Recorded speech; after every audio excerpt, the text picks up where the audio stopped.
Hello, and let's do a little more Plotinus. We are in the Stephen McKenna translation, the classic public domain translation, Penguin edition, and we're in the Fourth Aeneid, Eighth Tractate, and we're going to talk a little bit about the soul's descent into the body and why that happens and what sort of problems that involves.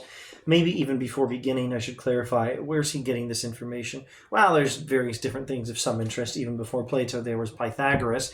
But above all, Plotinus is getting his information, I think, in this passage I'm about to read from Plato's Republic and Plato's Phaedo. Now, let me read what he says and not say much about it until after I've read it. Still, there is a twofold flaw that is a flaw in the soul. The first lies in the motive of the soul's descent, its audacity, its tolma, and the second in the evil it does when actually here. The first is punished by what the soul has suffered by its descent.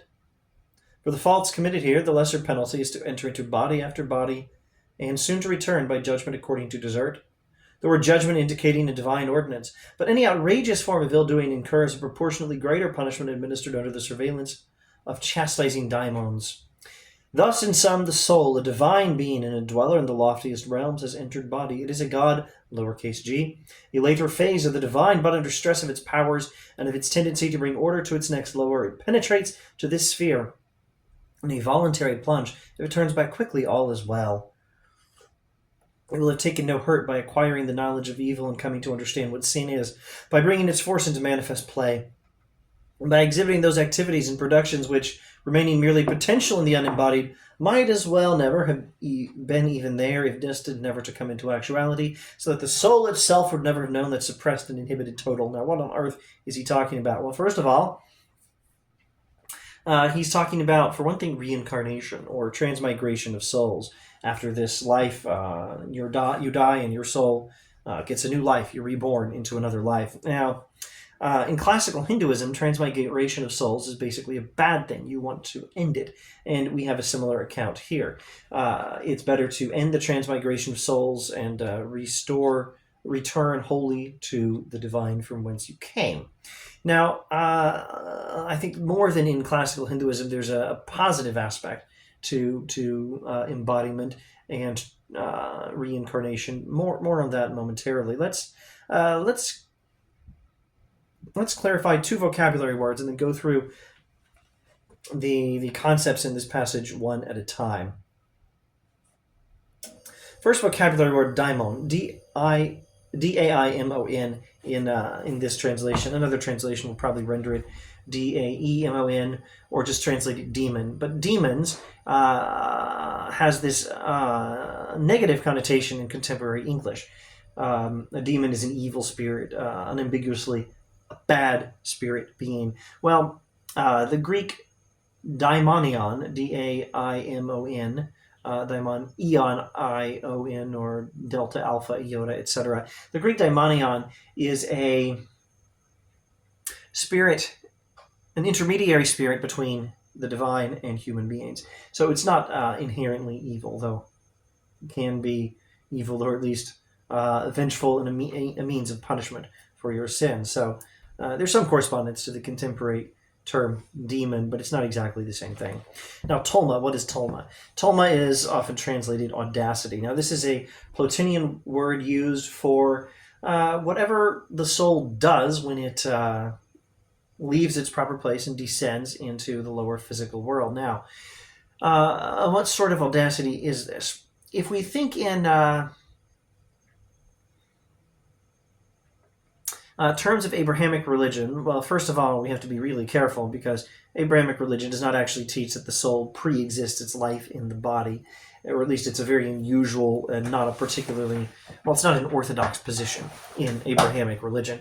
But if you do have an Abrahamic religion, you might have some concepts that are fairly close to Plotinus here, and they might actually work fairly well, like the soul's fall from a state of being on good terms with God, and the soul's fall from a higher state to a lower state, and the soul's rebellion against God. Now, this concept of fall and this concept of rebellion, I think, are more or less what Plotinus has in mind here with Tolma. He speaks of a voluntary plunge. So the soul has this willful descent from the divinity it comes from towards lower reality.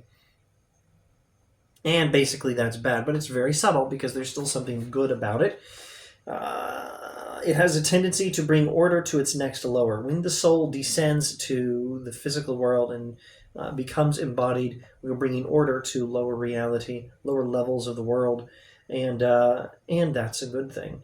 And actually, if you do well in your embodied state, you can soon return to the disembodied life from whence you came, and not suffer much by your sojourn in the lower physical world.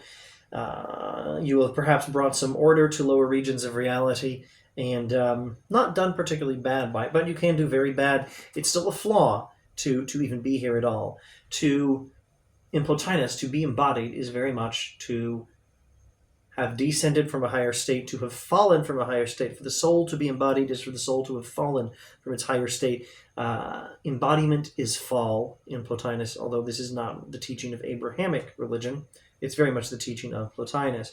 So the first flaw of the soul, which has two flaws, the first flaw is in its tolma.